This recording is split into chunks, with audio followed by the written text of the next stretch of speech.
Boom. Well, thank you for computer for letting me know. I always love that when you do one of these things. It makes me feel like I'm in a Star Trek film or something like that.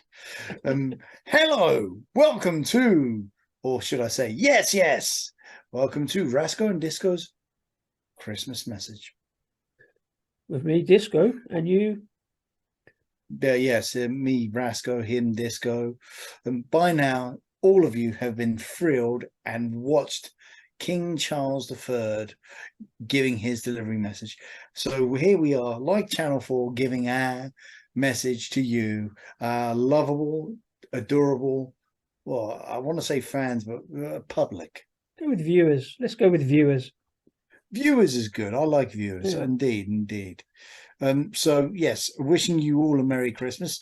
Disco, are you having a Merry Christmas? Well, I'm not. As I've said in some of my previous Christmas videos, I'm not a massive fan of Christmas, but I am a fan of beer and therefore Christmas beer, which I could drink all the way around. So, have you got a Christmas beer to be getting on with? Well, I have something Christmas-ish. Actually, I have perhaps the last of my St. Austell beers that I got from my little dinner at the Beer Writers Guild. It's called Black Square Imperial Stout 2022 Vintage. Now, as it says vintage, I'm kind of like thinking, maybe I shouldn't drink this. It is always very tempting. Do you keep it or do you try it? Or yeah. Oh God! And I you know what? I didn't pay a penny for this. Fuck. Sorry, this episode will contain swearing. So if you're watching this before the 9 o'clock watershed, you're in for a load of shit. Sorry. I'm not sorry. First launched in 2014, Black Square is an International Brewing Award Gold medal and trophy winner. This powerful imperial stout is brewed once a year at a Christmas time. Left to mature in our bourbon cask for 10 months. Ooh. Every brew delivers an exceptional and unique taste. Black Square carries a rich balance of tannic oak, bitter chocolate, and berry fruits. Well, I'll put that to the test. Must warn you, I've had a few already at my local, which gave me a few freebies and some Czech schnapps, which was lovely. Cool. So, yes, what have you got, Disco? I've got a similarly sort of Christmassy beer because, like, we had this discussion the other week. When is a Christmas beer not a Christmas beer? Mine is called Warm Welcome, which I thought was relevant to welcome everybody to the Christmas message. It is a nut browned ale. It's from Ridgeway Brewing up in Berkshire. When I featured a few times, I like to go back to very fairly traditional brewery, brewers of traditional beers. But they do have a good range of Christmas beers. They are the brewers of Bad Elf, Very Bad Elf, Extremely Bad Elf, and a variety of others. I haven't done them yet in the Christmas beer series that I'm doing on YouTube, but I will get to round to a Ridgeway Brewing on there. But I thought I'd do this one separately. A 6% nut brown ale. And I put it in my tribute glass because I'm really enjoying this glass. This is one of my favorite glasses this year. It's chunky, but it's kind of slim enough. So I'm drinking St. Austell beer and you're drinking from a St. Austell glass. this is true. This is very true. We didn't even plan that. No, that's true. It's very true. Well, the head is evaporating very quickly on this. It's interesting. Cheers. I'm going to say cheers and Merry Crimble times, Rasko. Indeed. Ooh. Well, then what have you got? Aroma wise, nothing.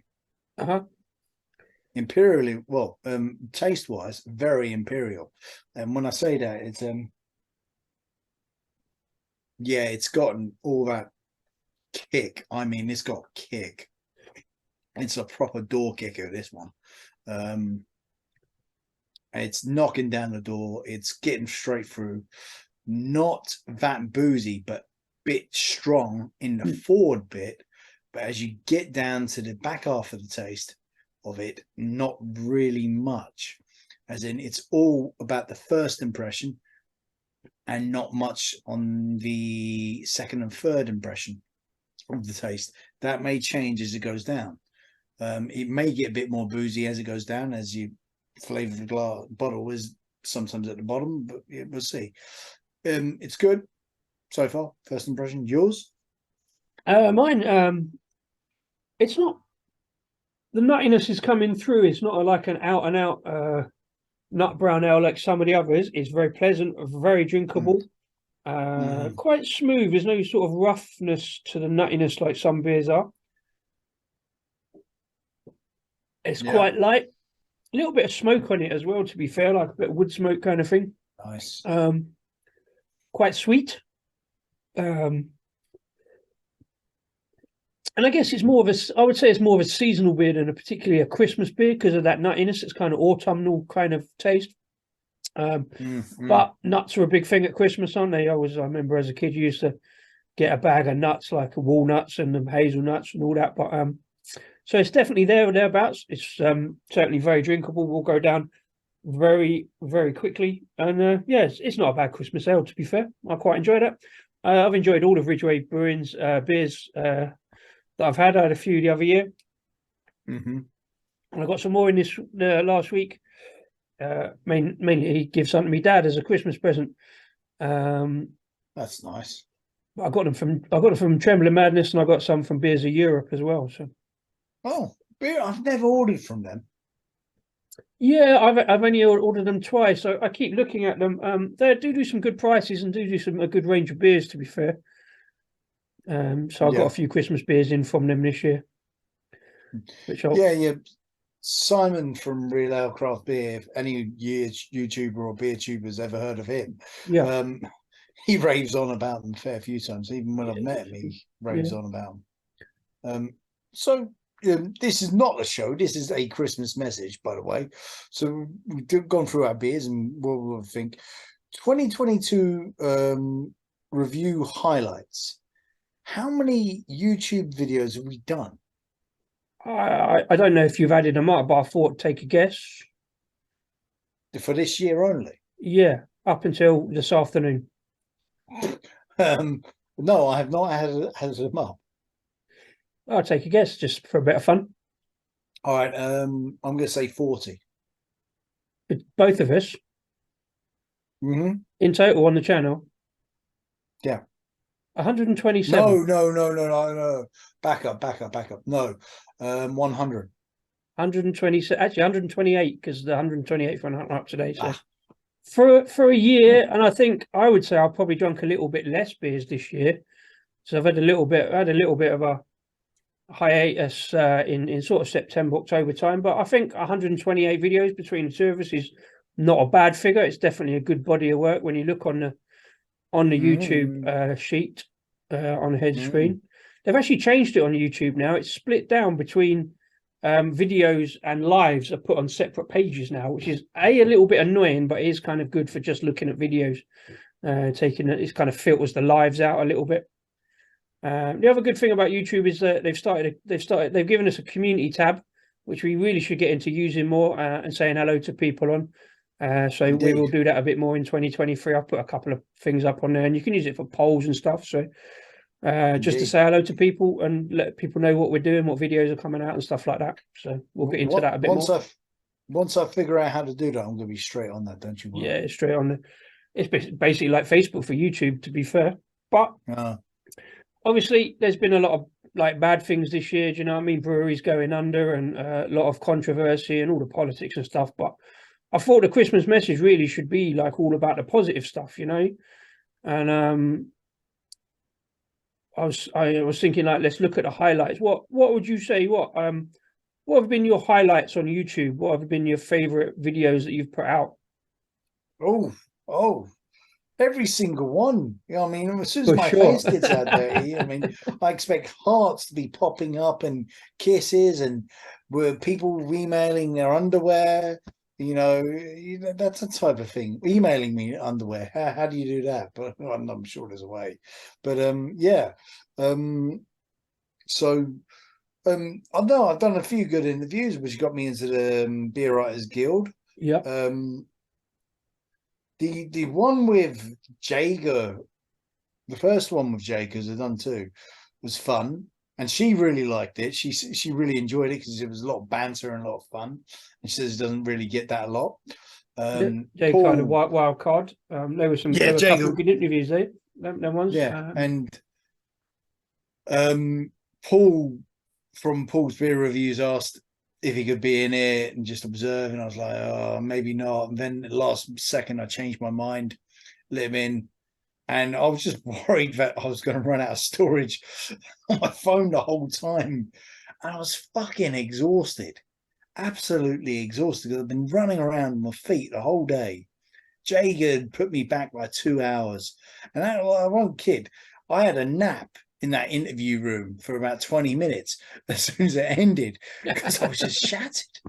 A beer tuber's power nap. Yeah, a beer tuber's power nap. And yeah, that one was really good fun. I got to say, I was a little bit nervous that one. Johnny Garrett was fun because it just came out of nowhere, and we were just having a good chat, and I was just like, we should film this. And he goes, yeah, okay, I'll buy you a pint if you do this, Johnny. He goes, okay. And then lo and behold, our conversation on camera was totally different to what we were having beforehand. In fact, I don't even remember what we were talking about beforehand. We were both a bit pissed. He admits that as well. So Greg Wells, short but sweet. I said I only wanted him for 5 minutes. I kept to that promise. The camera one is a bit of a disappointment because I walked in not having a good night's sleep, and I didn't know what to say or do, and my camera broke down halfway through, and I don't know. So yeah, but I don't know. There's some really good interviews I've really liked. Yeah, maybe It's favorite nice is that, the wrong word. It's like obviously you've enjoyed doing them, and you've got some really good, like lots of really good personalities. Each one is different, and lots of really good information about the topic. So maybe favorite is the wrong word, but yeah. Kronks, I really enjoyed having a chat with them because it was just down on the level of just getting back to beer and passion for beer. It's really easy to interview brewers because they got a passion for beer, unless they're like some corporate idiots, which I'm not going to say who, but some of them are. And they're not wrong for being corporate idiots necessarily because they're trying to preserve a business. And well, so what have you been up to? How you doing? I swerve out of that one. well, I think I've been doing slightly different videos in some ways because I've been sort of out and about less, but I would say the videos that I probably enjoyed the most, or I was most pleased with, not necessarily favorite, probably favorite as well, but I think I started getting a little bit too complicated for a while, but I did kind of enjoy the multiple beer videos I did, the 3 beers with mango in. Very much enjoyed the roll with it. The 3 beers called roll with it, and I put a different roll with each one of them. It was a lot complicated and quite a lot of editing, but I quite enjoyed doing it, trying to get everything into a manageable, watchable video as well was quite good. And the sausage rolls were really nice, and so were the beers. The other one I enjoyed probably was the metric tonics, keeping a metric tonics for 2 years, and I'm trying to develop that series of kind of aged beers, some of them accidentally, and I think probably my favorite one. Of course, there was the £10 challenge videos. I did several of them earlier on in the year. They were kind of really popular, so albeit going to supermarkets buying beers for a tenner. So the art and craft enjoyed that because Emily works there. Everyone who watched it said, Emily, do you have chairs? Because it was a statement she made. We have chairs here. And that was a good one because it was just one beer. That was quite good. I think my favorite video though was probably the one that was entitled "Breaking News: Disco Made Me Do It," because it was difficult to put together, but it kind of came together really nicely and looked pretty smart. And I got a lot of comments. I think that's the one I got the most comments on and the most likes, etc. And that was just the one talking about John announcing that he was doing an imperial stout he was only doing a stout at that stage. It wasn't imperial, a stout called Disco Made Me Do It after one of our Instagram live shows last Christmas, the Beer of the Year show. So that was probably my favorite YouTube. Yeah. Of course, beer of the year, we've got that coming up next week. So we'll talk Yes. about our favourite beers and winners and awards. We'll talk about that on the show next week. Indeed, yeah. Come to think of it, the interview I did with Matt Mackay was brilliant. True. Yeah, with the whiskey. Yeah. There was some good information and good important points come out with that one as well. Yeah. It's just a jaw drop moment when he said like there's a myth about Scottish water, and I was like, Yeah. whoa, hello. It's like, I'm glad you're saying that, Matt, because exactly. But then he will happily hand over his documents saying what treatment he goes through, and it's just a myth. And so, yeah, fair play. That was, it was easy as well. I barely had to do a thing. It was just me going, oh. And so yeah, that one's good. I hope to speak to Matt again. Actually, I've been meaning to message him all week, but I've been flicking busy. I've been meaning to message a few people. Oh god. You obviously done a few festivals this year. Would you say anyone stood out, or was it like your favourite or whatever? Yes. So for me, it was the return of Ealing and GBBF, two festivals close to us. I went to Ealing. I went to Ealing because I noticed it was a super hot day. I went there on the Wednesday all by myself, and I thought, oh God, that beer's been out there for some time, and it's all in this very hot day. I better get down there quick before it goes off. So I went there on the Wednesday and got there within an hour. I was well impressed, and had a few to myself. It was good. Went back the next day. Skipped it for the Friday, which I was glad because I saw photos and it was stupid but easy. It's a cut down festival. If I'm honest, every single festival apart from Brew London had reduced capacity. And yeah, Brew, it was fantastic. It was great. It was all in one tent, made it more intimate, but it has a wide open space of green space and it was boiling silly hot. Went there on a Saturday for a couple of hours and had a merry old time by myself. GBBF cut down again. Brilliant. Great to be back. Same atmosphere, maybe more atmosphere than usual because everyone was just happy to be back. A lot of complaints about the price has gone up, but well, let's face it, that's going to happen. Yeah. Well, there's definitely a lot of good content came out. There's some good beers on the beer list despite the reductions. I know you had a lot of good beers on them things, on all those festivals. So, what about anything else? Were there any other beery highlights, or I don't know, Twitter, Instagram, obviously Facebook that we're on as well? Any other beery highlights for you this year? Well, yeah, all of it's a highlight, really. Because in the end of the day, it's all experience. I've been down to the Hope several times. I was hoping to get to every single beer festival they do. That didn't happen. I gave it a bit of a gap, and it's all been fun. It's all been good to see things battling away. It hasn't been fun to see breweries dying out, but it's been good to see the ones putting in a big fight where they can. Yeah, I mean, obviously I've been to much less places and certainly less breweries, but had a good brief trip in the summer over to Creative Juices in Rickmansworth on the farm, sat outside in the summer, some good pale ales. That was really good fun. And obviously going up on a monthly basis to the tap room at Perivale, just up the road from me. It's a bit of a walk, but it's worth it. And seeing their development as well, where they've come from, 2 or 3 beers to start off with. They had like 6 or 7 different beers out at the moment. They've sold out quite a few of them, and the beers were really good. I mean, a good highlight over the summer.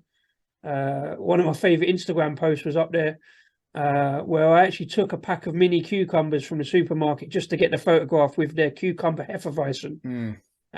So one of my favorite Instagram posts, and their oatmeal stout really good. So yeah, I was enjoyed going up there. That's probably my highlight, beery highlight is going up to Perivale, sitting outside because it's all outside. They haven't actually got a tap room, but weather's been good. It's really good, and the beers excellent. As enjoyed, obviously, meeting you up there this year and doing that little video that we did, the road to Perivo.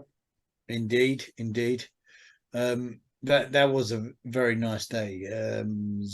April, May, wasn't it? Yeah, I think it was May. Yeah, yeah, yeah. No, it was good yeah. few beers And the other thing, of consumed. course, I know I bang on it about all the time, but again, doing my series of the disco beers, doing disco day 5 and 6 this year. It was a lot of fun compiling it.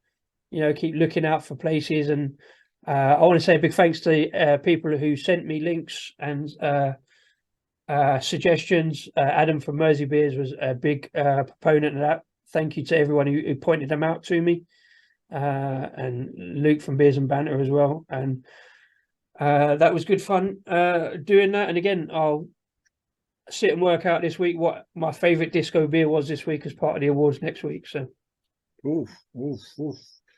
Okay, yes, that's all good. Yeah, I'd like to say thank you for John as well, because he was very helpful in Brew London, lent me out the studio he had John at Lords, yeah. there. I was able to do the decent interview. Oh yeah, the interview with Radim, the second one I'd done with Radim. Yeah. But that was really good fun. That was messy as hell, but that's yeah, that's a good one as well. I really enjoyed that. Well, Roger hoping for Prods. more of the same and greater stuff next year. See what happens, but hopefully there'll be some positive stuff in amongst everything, and we'll keep it light, keep it fun, keep it positive, and enjoy the beers, I guess. Yeah. Roger Prods. There you go. There's one. Yeah. Very esteemed and eminent beer writer, beer personality. That was a good. Another easy one, because that one could have gone on for 2 hours actually. Well, I mean, often we could just talking about beer, but keep this one light and compact. So basically, Indeed. what I'm thinking, in a rare case of agreement, I think the agreement is like about keeping it positive. Just, I think if we're gonna, well, have you got a message? Have you got a message that you want to give? Because I mean, I know what I'm going to say, but have you got one? Yes, one does have a message for one's public. I thought you might. I wish for an age of tolerance and peace, and support for a fellow human being. That is all. I mean, you're not applying for Miss World, but that is absolutely right, and pretty much, I would echo that. Really, to be fair, I just want to say thank you to everybody who, if you are watching Much this, love. and if you are, thank you. Everyone who's watched any of our videos on YouTube, anyone who's interacted, all the people who've put messages, click the like button, and all the subscribers who've joined this year on all the platforms, to be fair, Twitter and Instagram as well. Anybody who sent us a message or said hello, and just really enjoy the beers, be nice to each other, enjoy the beers, and just have fun, enjoy it, and happy 2023, and happy festive times, and Merry Beer Mass is the term I'm using this year. Merry Beer Mass. Cheers. Cheers. All right. Are you believe enough to do that thing?